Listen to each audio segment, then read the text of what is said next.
सीधे आपको जरा जनेंद्र के पास लेकर चलती हूँ। जनेंद्र, अगर कहा जाए तो इससे ज्यादा गरिमापूर्ण तरीके से खुलकर हमला शायद नहीं बोला जा सकता था, न सिर्फ मुख्यमंत्री सुखविंदर सिंह सुक्खू पर, बल्कि आलाकमान तक को आईना दिखाने का जो एक गरिमापूर्ण अंदाज में काम किया है विक्रमादित्य सिंह ने अपने बयान के जरिए। आप तो शिमला में मौजूद हैं, वहां पर सियासी सुगबुगाहट क्या है, आगे क्या करने जा रहे हैं विक्रमादित्य सिंह?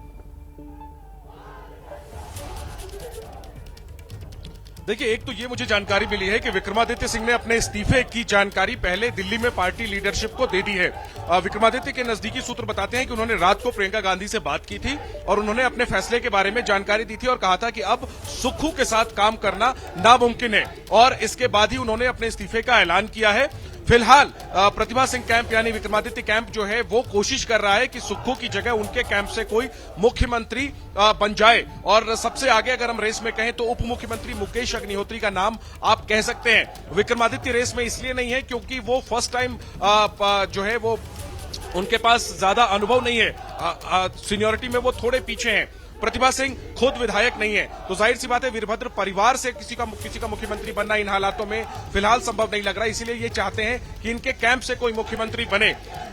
और साफ तौर पर 1 साल तक चुप्पी साधे रखी विक्रमादित्य ने, और आज जब बोले हैं तो खुलकर बोले हैं और साफ तौर पर राजनीतिक निशाना साधा और कहीं ना कहीं भावनात्मक तरीके से पूरे हिमाचल को भी एक संदेश देने की कोशिश की, क्योंकि राजा वीरभद्र सिंह से हिमाचल के लोगों का एक गहरा लगाव है। और जो आपने कहा कि शिमला में क्या चल रहा है, देखिए मैं लाइव के लिए जहां पर खड़ा हूं विधानसभा के बाहर, यहां पर एक तो नारेबाजी चल रही है 2 ग्रुप में। एक तो कांग्रेस का ग्रुप नारेबाजी कर रहा है जो कह रहा है सौदेबाजी नहीं चलेगी, दूसरी तरफ बीजेपी का ग्रुप नारेबाजी कर रहा है, वो अपनी सरकार बनाने का दावा कर रहे हैं। और यहां आसपास जो न्यूट्रल लोग हैं वो जब भी मैं लाइव से फ्री हो रहा हूं मेरे से आके पूछ रहे हैं कि सरकार जा रही है क्या, सरकार गिर रही है क्या। तो ये जो है एक आम चर्चा हो गई है शिमला में खासतौर पर कि ये सरकार अब जाने वाली है। लेकिन तो जो राजनीतिक कार्यकर्ता हैं वो अपनी अपनी पार्टी के हिसाब से निष्ठा दिखाकर नारेबाजी करते हुए नजर आ रहे हैं, और जो आम व्यक्ति है हिमाचल प्रदेश में वो कंफ्यूज्ड है, उसको पता ही नहीं है कि सरकार रहेगी जाएगी क्या होगा, उसकी समझ से ये तमाम चीजें बाहर हैं। और इस सब के बीच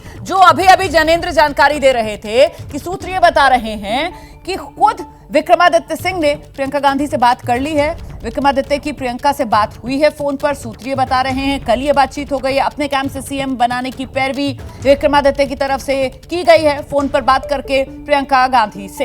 एक बार फिर से आपको लेकर चलते हैं, हमारे साथ जनेंद्र लगातार बने हुए हैं। जनेंद्र, प्रियंका गांधी से फोन पर बात, जैसा कि आप बता रहे थे, न सिर्फ अपने इस्तीफे के बारे में जानकारी पहले ही पार्टी आलाकमान को दे दी गई, गांधी परिवार को दे दी गई, साथ ही साथ वो पैरवी भी कि मुख्यमंत्री तो बदला जाएगा, अब की बारी मुख्यमंत्री की कुर्सी हमारे कैंप वाले व्यक्ति को ही मिले।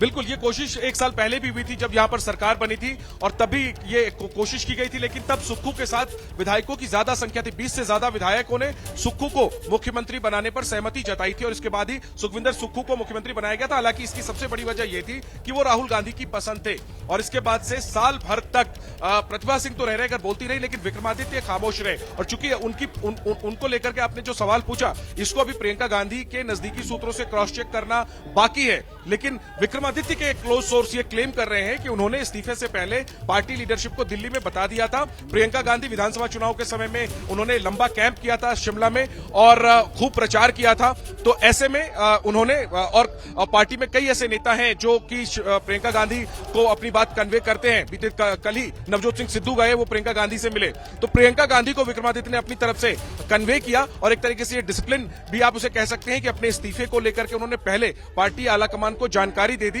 और ये बताया कि सुक्खू के साथ काम करना नामुमकिन है, इसलिए इस्तीफा दे रहे हैं। आप रहिए मेरे साथ जनेंद्र। देखिए, एक और बड़ी खबर आ रही है, एक बार फिर से हंगामा शुरू हो गया है वहीं हिमाचल विधानसभा में, जहां आज इसी हंगामे के चलते सुबह स्पीकर ने बीजेपी के 15 विधायकों को सस्पेंड किया था। अब एक बार फिर से हिमाचल विधानसभा में हंगामा हो रहा है। अभी कुछ देर पहले ये जानकारी आई थी कि वो जो सस्पेंड किए हुए बीजेपी के विधायक हैं वो भी विधानसभा के भीतर ही मौजूद हैं, तो क्या उसी को लेकर यह हंगामा चल रहा है? क्या वही विधायक जिनको सस्पेंड किया गया उनकी तरफ से हंगामा किया जा रहा है? इसको लेकर हम सीधे आपको लेकर चलते हैं, सचिन हमारे साथ मौजूद है, जरा उनसे जानकारी लेते हैं। सचिन, ये हंगामा जो हो रहा है अभी विधानसभा में, इसको लेकर क्या खबर आपके पास?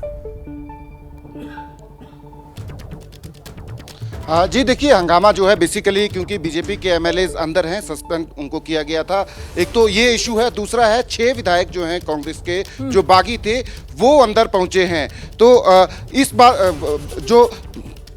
जो हंगामा है, हंगामे की वजह जो है बेसिकली यही है कि कांग्रेस के और बीजेपी के जो विधायक हैं वो जो हैं एक दूसरे के ऊपर आरोप प्रत्यारोप लगा रहे हैं और सस्पेंशन को बीजेपी के लीडर जो हैं वो गलत जो है बता रहे हैं। पर इसमें एक चीज बताऊं मैं आपको कि हंगामे के आपने बता दिया कि कई मुद्दे हैं। एक तो वो जो 15 निलंबित बीजेपी वाले विधायक हैं वो भी विधानसभा के भीतर मौजूद हैं और कांग्रेस के जो 6 बागी विधायक हैं वो भी तो विधानसभा के भीतर पहुंचे हुए हैं ना। तो इसी को लेकर पूरी खिचड़ी सी पकती हुई इस वक्त हिमाचल विधानसभा में और जोरदार नारेबाजी और हंगामा होता हुआ। जैसे कोई और अपडेट आएगा सचिन फौरन दर्शकों तक पहुंचाएगा।